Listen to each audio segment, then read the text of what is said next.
Coucou tout le monde, il est 6 h du matin, mon réveil vient de sonner. Je vous prends aujourd'hui avec moi pour une petite journée dans mon alternance pour que vous voyez un peu comment ça se passe et ce que je mange et comment je gère un petit peu les horaires un peu intenses.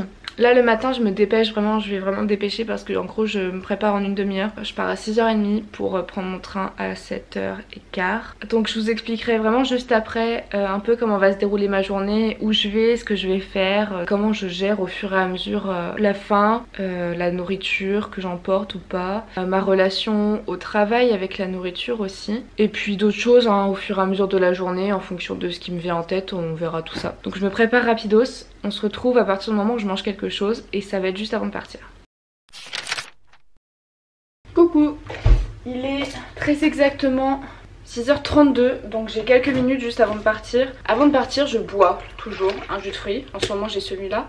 Mais je bois toujours parce que je suis juste incapable de sortir sans avoir un truc dans le ventre, même si c'est juste quelques grammes de sucre quoi. Et je me souviens que avant, parce que en fait ça c'est parce que je suis guérie, mais quand j'étais encore malade je pouvais juste pas sortir de chez moi tout court, quelle que soit l'heure de la journée, sans manger un truc directement avant de sortir. Genre j'avais trop peur d'avoir faim dehors, de penser à la nourriture dehors, de manquer de nourriture dehors. Et puis juste je sentais que chaque effort, à chaque fois que je me levais, à chaque fois que j'allais faire quelque chose, ça réclamait à mon corps de vraiment lui donner sa dose d'énergie pour qu'il soit capable de le faire quoi. Bon maintenant j'ai juste mon petit jus de fruits donc voilà. Et je me suis préparé un sandwich hier avec peanut butter, confiture de framboise, donc un PBG un peu revisité, que j'ai mis dans mon sac et du coup je mangerai ça dans le train.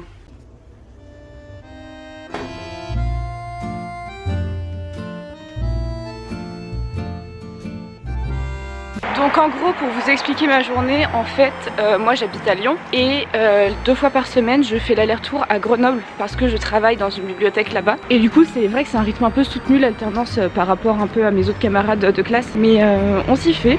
Pour l'instant je suis pas trop fatiguée donc ça va. Et j'aurais pas à tenir ce rythme toute l'année, c'est que jusqu'en février, donc on va tenir le coup.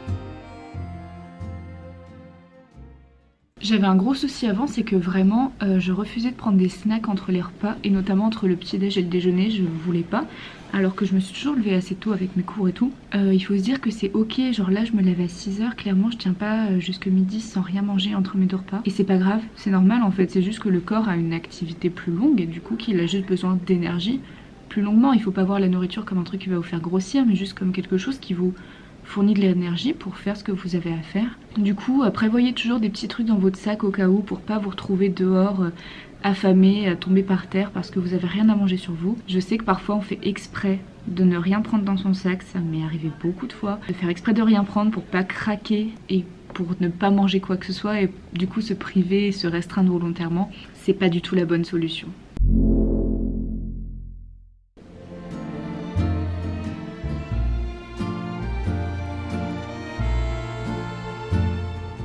Du coup là en fait c'est des patates, de la tomate et un steak vegan que j'ai tout préparé hier soir. Et on est d'accord que c'est super moche. Mais voilà, c'est la réalité de la chose. Tous les jours j'ai pas de la nourriture qui est instagrammable. Et c'est comme ça, c'est la vie, faut pas faire un focus là-dessus où on n'est pas toutes blogueuses culinaires. Et si vous n'êtes pas blogueuse culinaire, ça sert à rien que votre plat il soit beau. Ça sert à rien qu'il soit instagrammable, en fait vous vous en foutez. L'important c'est qu'il soit bon et l'important c'est qu'il vous nourrisse.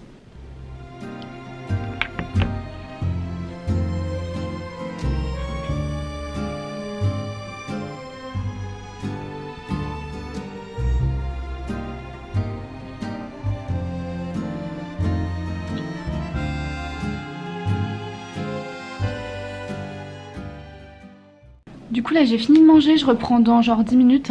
J'avais tellement faim, je suis tellement heureuse d'avoir mangé. Et c'est tellement frustrant parce que j'avais faim depuis genre une demi-heure, 3/4 d'heure, depuis genre 11h15. Et c'est super frustrant du coup d'avoir des horaires comme ça fixes. Parce que moi je m'en fous un peu de l'heure à laquelle je mange juste quand j'ai faim quoi. Et là du coup être obligé d'attendre midi, se dire que si on n'attend pas midi après on n'a pas plus de pause. Et puis là j'ai filmé un peu avant que mes collègues arrivent, mais normalement on mange tous ensemble, enfin on a mangé tous ensemble après. Et c'est un moment vachement convivial donc ce serait bête de rater ça quoi, mais franchement c'était... J'ai cru que j'allais mourir. Et là du coup ça va mieux. Et je vais aller me chercher un café je pense. Et on va reprendre. Mon café. C'est trop la vie.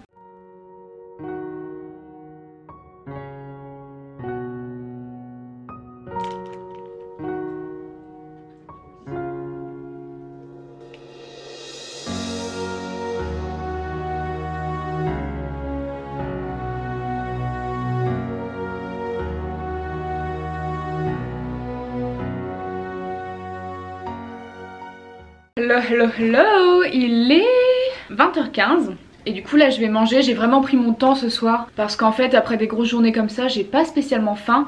Je mange pas mal pendant la journée, je reste assise toute la journée, vraiment les heures dans le train, les heures au bureau, je suis assise tout le temps, donc j'ai pas spécialement envie de manger des trucs très lourds, tout ça. Du coup là j'ai de la soupe, on voit pas du tout.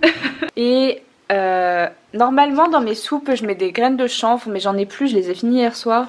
Donc là, il me reste des noix, donc je vais manger quelques noix avec. Et je vais aussi manger des toasts avec, je me fais griller des toasts là au grille-pain, je mets de la margarine dessus, tout ça. Et en dessert un yaourt, voilà comme ça je mange assez léger. Là c'est un soja sun à la vanille, parce que je mange toujours un dessert après mes repas. Grosse blague, je viens de me faire déranger par des témoins de Jéhovah, genre. Aussi en ce moment je suis obsédée par une série, enfin c'est plus une émission qui date de 2000, dans les débuts des années 2000, qui s'appelle Super Size vs Super Skinny, et ça confronte en fait des obèses et des personnes en sous-poids, leurs habitudes alimentaires, etc. C'est trop bien. Et il y a les épisodes entiers sur YouTube si jamais ça vous intéresse.